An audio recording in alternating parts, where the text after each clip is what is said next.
Young Daniel and the Witch of Willow Creek, a story about Daniel's first true encounter with magic, one that will shape his life. Subscribe for more original content and tap that like button and consider leaving a comment. It helps the channel grow. Highlight the bell to be notified when my latest videos drop. And now back to the story. The late afternoon sun broke through the thick forest canopy like golden knives, slicing shafts of light into the mossy clearing below. Daniel Tursden stood at the edge of the woods, one foot already on sacred ground, and the other still planted in the world of schoolyard rumors and bedtime warnings. Some kids called her a witch. Others said she was worse. Daniel wasn't sure what to believe, but something about the place felt alive. The wildflowers grew bigger here. Birds sang stranger songs. Animals didn't run from this cottage. They seemed drawn to it. The cottage itself crouched low among the trees, half swallowed by ivy and crowned with moss. Smoke curled from its chimney like a sleeping serpent. Inside, Brenda Williams, silver-streaked hair loose around her shoulders, stirred a bubbling cauldron, her eyes locked in concentration.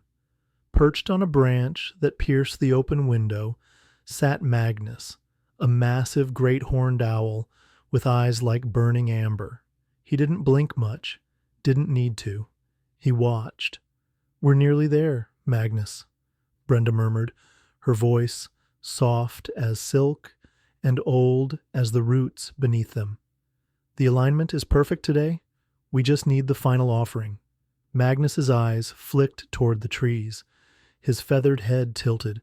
Brenda smiled without turning. "He's here." Daniel hesitated in the clearing. He gripped his backpack like it could anchor him. You saw me?" "Magnus did," she said, finally facing him. "And the threshold felt you. It knows who you are." Daniel stepped forward cautiously, his sneakers crunching leaves. "I'm just Daniel. You're the boy who left honey for the bees last spring, when their hive cracked open." His ears went hot. "How did you—" "Magic remembers kindness," she said simply.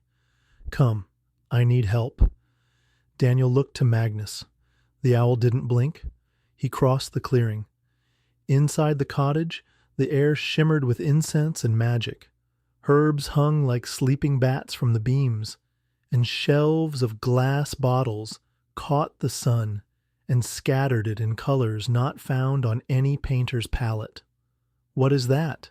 Daniel asked, pointing to the cauldron. "A healing draught," Brenda replied, "for an old maple down by the creek. Something's rotting it from the inside. If we don't act now, it may not survive the season. You can fix trees? All living things are connected. You speak to one, you speak to them all." The liquid inside shimmered, green, then blue, then violet. It pulsed with a soft throb. Daniel stepped closer, eyes wide. "What's left to do?" "One final ingredient," she said. "A drop of blood, freely given, from someone with honest intention." Daniel stiffened. "My blood?" She nodded. "This kind of magic fails if forced. Only choice. Your drop will tie you to the spell, anchor it, strengthen it." He looked at the potion, then at Brenda, and finally at Magnus. "If I say no, I'll find another way, but slower. The tree might not make it." He thought of that tree, the one that shaded the creek where he read in summer, the one with roots like sleeping dragons and bark rough enough to carve your initials in. "Will it hurt?" "No more than a thorn prick." She held up a polished stone, glowing faintly. Daniel held out his hand. The stone touched his skin, warm, not sharp. A single drop of blood welled up. Brenda caught it in a tiny crystal vial. "Thank you," she said, and this time the words sounded heavier, more sacred. The drop hissed as it hit the potion. The mixture flashed gold, then settled into a deep, luminous green. When twilight falls, Brenda whispered, we walk. The twilight in the forest came fast, like someone dimmed the world with a breath.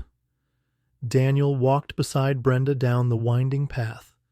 Magnus flew overhead, silent as shadow.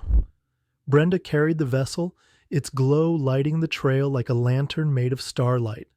Magic, she said, breaking the quiet, is memory made active. Every ingredient remembers where it came from. Oak bark recalls storms.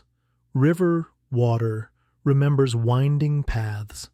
And your blood, Daniel, remembers kindness without reward. Daniel didn't reply, but something inside his chest glowed too. They reached the maple. It stood by the creek like a fallen soldier refusing to kneel. The bark was dark in spots, sick. Leaves littered the ground like discarded thoughts. Magnus landed on a low branch, watching. Daniel moved forward and placed his hand against the trunk. It pulsed, hot, feverish. It's hurting, he said softly. Brenda nodded.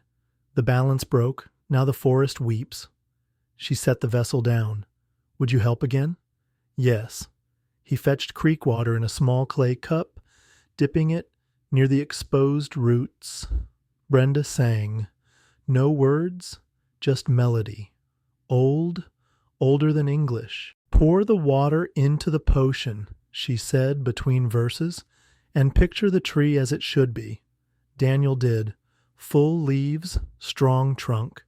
Children reading beneath it, birds nesting in it, the creek laughing beside it. The potion blazed amber. Good, she said. Now we give it back. They circled the tree. She poured along the roots. He held aside branches. At the final root, she handed him the vessel. You finish it, the spell carries you now. Daniel poured, and for a heartbeat, he felt the tree, every leaf, every root, every memory. Then it was done. Silence fell like snowfall. Did it work? Time will answer, Brenda said.